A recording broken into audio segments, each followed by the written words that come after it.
amal-amal yang merupakan amal yang paling utama menurut pandangan Allah untuk orang yang beriman. Apa itu? At-tawaddudu ilan nas, punya sifat kasih sayang sesama manusia. Jadi afdhalul a'mal, ya, paling utamanya perbuatan setelah kita beriman kepada Allah, punya sifat kasih sayang terhadap manusia. Jangankan terhadap manusia, salah satu nilai yang besar pun di hadapan Allah, orang itu memberikan perhatian, menyayangi selain daripada manusia, pahalanya besar. Ada salah satu ungkapan, ya, Mbah Maimun, bila kau melihat seekor semut yang masuk ke dalam air, kau angkat itu semut tadi sehingga selamat. Mungkin dengan asbab itu hilanglah penghalang kita untuk masuk surganya Allah Subhanahu wa taala. Atau ibadah-ibadah kita yang besar akan diterima oleh Allah. Itu kepada hayawan. Sehingga kata Rasulullah sallallahu alaihi wasallam, hendaklah kalian memberikan kasih sayang terhadap makhluk Allah yang ada di permukaan bumi ini. Dan nanti para malaikat yang di atas pun memberikan sayang kepada kita. Itu awalnya kita ini memperhatikan. Jadi secara garis besar itu, kalau kita peduli dan perhatian kepada orang lain, ntar Allah perhatian kita juga. Nah, sementara di akhir zaman ini sifat tawadud, sifat kasih sayang hampir hilang, hampir punah. Di antaranya yang diangkat di permukaan bumi ini oleh Allah, satu sifat kasih sayang. Anak terhadap orang tua hampir hilang rasa hormatnya. Orang tua terhadap anak hampir hilang rasa kasih sayangnya. Teman dengan teman begitu juga, saling curiga mencurigai. Makanya pantas kata Nabi, sebaik-baiknya perbuatan setelah kita menyatakan iman itu, kita punya perhatian dan kasih sayang sesama manusia. Nah, iman saudara sekalian, ini iman. Apa sih iman? Iman itu adalah sebuah keyakinan. Maka kata Nabi, al-imanu yakinu kullu. Iman itu meyakini secara menyeluruh. Iman itu kepada siapa? Kepada Allah.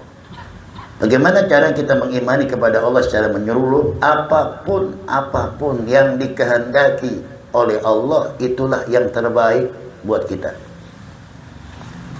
Orang yang beriman pantang ngeyel. Jangan sekali-kali dia ini mengatakan ini berkat kerja keras saya, ini saya kecewa. Jangan.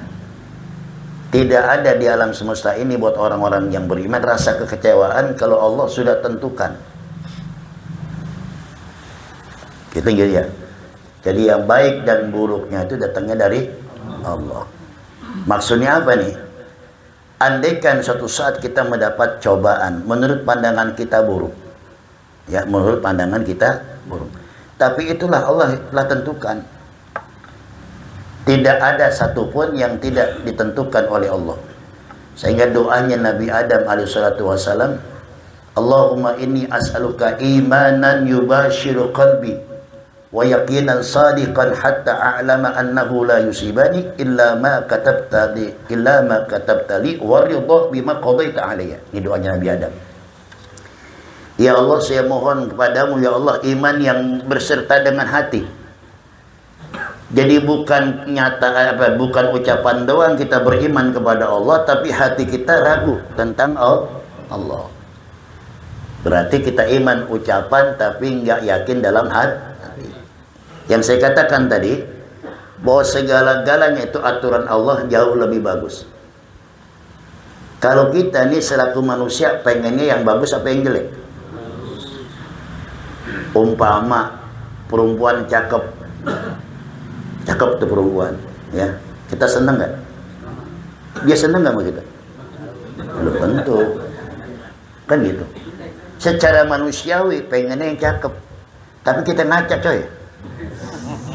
Ngaca dulu. Ada orang tawa bukan teman, belum tentu teman ditawa. Ngelihat kita bagaimana? Ya. Geli ngeliat kita, lucu ngeliat kita, bukan didemen. Secara manusiawi memang semua pengen yang bagus. Tapi di saat mendapatkan ujian dari Allah yang menurut pandangan kita itu buruk, ya, nerima juga. Jadi apapun yang terjadi, illa ma katabta li, apa? Illa ma katabta li. Semua apa yang telah terjadi telah kau tentukan. Sikap kita bagaimana? Wa ridha bima qadaita alayya. Dan kami ridha ya Allah, ya, yang menjadikan keputusanmu ya Allah. Ridha udah. Itu pengamalan iman. Jangan sekali-kali kita ngoyo, apa yang bagus aja kita senang, dapat ujian kita kesel. Sering saya contohkan kan, ya, umpama hari ini kita nggak dapat rezeki dari si fulan, itulah memang Allah tentukan. Hari itu kita nggak dapat rezeki dari fulan. Pernah saya contohkan dulu pengamalan iman. Kita lagi jalan ke serempet motor, ya, kaki kita lecet. Apa sikap kita kepada yang nabrak kita? Apa sikap kita? Marah. Kita pukul itu orang. Apakah gara-gara kita pukul hilang penyakit kita? Orang beriman gak begitu sikapnya. Ya, emang berat juga sih. Nah, iya, manusiawi kan.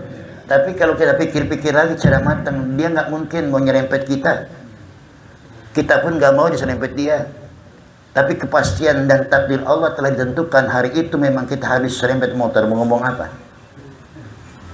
Ya, kita tonjok tuh orang saking keselnya. Apakah hilang gara-gara kita tonjok penyakit kita? Enggak. Semua kan nafsu, gara-gara nafsu. Semua nih saudara sekalian, ini nafsu memang selalu mencari kemenangan dalam jiwa kita. Jadi ada dua kekuatan dalam diri kita nih, akal dan nafsu. Ini saling mencari kemenangan. Kalau akal sehat kita ke depan, selamat. Tapi kalau makan nafsu kita di depan, celaka. Kata Nabi, tuba liman, ya, berbahagia, tuba liman akluhu amiran wa hawahu asiran. Sungguh beruntunglah orang yang menjadikan akal sehatnya merupakan pemimpin dalam kehidupan dia. Sebab yang namanya akal sehat, saudara sekalian, pasti mereka itu selalu, ya, positif thinking pendapatnya. Tidak ada yang tidak baik. Semua. Apapun tadi itu. Bentuk apapun yang memang saat ini kita rasakan, itulah yang terbaik yang Allah berikan buat kita. Ini akal. Tapi sebaliknya, wa wailun liman kana hawahu amiran wa akluhu asiron. Celaka manusia yang mengedepankan hawa nafsu, ya, kemudian dia simpen akal sehatnya. Sehingga banyak orang yang saat ini kejeblos gara-gara ngikutin hawa nafsu, ya. Ingat saudara sekalian, kita semua diberikan amanat oleh Allah. Entah itu amanat ilmu, amanat harta, amanat keluarga. Yuk, ya, sikapi dengan baik. Bahwa itu semua kelak akan dimintakan ke pertanggungan jawab di hadapan Allah. Tuh, ya. Jadi lagi, sikap iman yang baik adalah dia tidak akan menyalahkan apapun yang telah ditentukan oleh Allah. Dulu Nabi Musa, ya, ruhnya pernah berbicara dengan Nabi Allah Adam alaihissalatu wassalam. Kata Nabi Allah Musa, asbab engkau ini ya Adam, kami semua berada di alam dunia. Sekiranya engkau tidak makan buah khuldi, mungkin kami di surga semua. Ya, apa kata Adam alaihissalatu wassalam? Ya Musa, bagaimana aku bisa mengalah? 40 tahun sebelum aku makan buah khuldi, Allah telah catat terlebih dahulu bahwa aku akan makan buah khuldi. Siapa yang bisa mengelak takdirnya Allah? Tidak. Maka tadi, ya, doanya Nabi Adam, waridha bima qadaita alayya. Ya Allah, setelah kau tumpahkan, kau jadikan apapun yang saat ini kami rasakan, kami ridho ya Allah atas segala qada'mu, keputusanmu. Jadi keputusan Allah jauh lebih hebat daripada kemauan kita. Paham ya? Kemauan kita belum tentu mendapat selamat. Kan gitu. Makanya solusinya orang-orang beriman apabila mereka ingin mendapatkan sesuatu, istikharah. Istikharah itu merupakan salah satu jawaban yang Allah akan berikan kepada kita, itulah yang terbaik. Ya, cakep belum tentu bawa manfaat buat kita. Makanya saudara syukurin, punya bini jelek, alhamdulillah, berarti modalnya kagak banyak. Bersyukur. Yang perempuan gitu juga, yang punya laki jelek, jangan ngeluh. Alhamdulillah kalau jelek enggak belagu laki gue. Semua kan jadi nikmat. Nikmat ya. Enggak ada godain, saya bilang udah laki jelek. Nah, makanya tadi tuh ikhris ala ma yanfa'u, nikmatin, jagain apa yang sudah Allah jadikan nikmat buat kita. Wasta'in billah, minta tolong pada Allah, ya. Wala ta'jaz, jangan pesimis dalam hidup ini.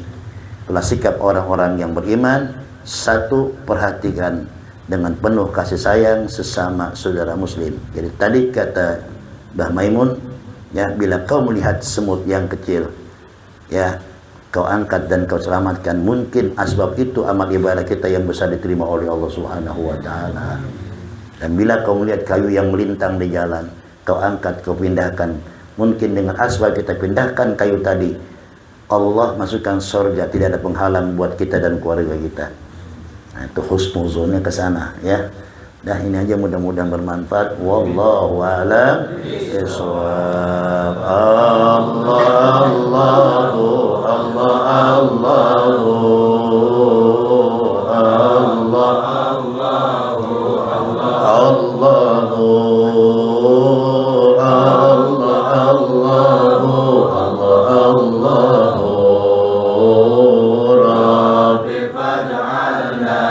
minal akhyar.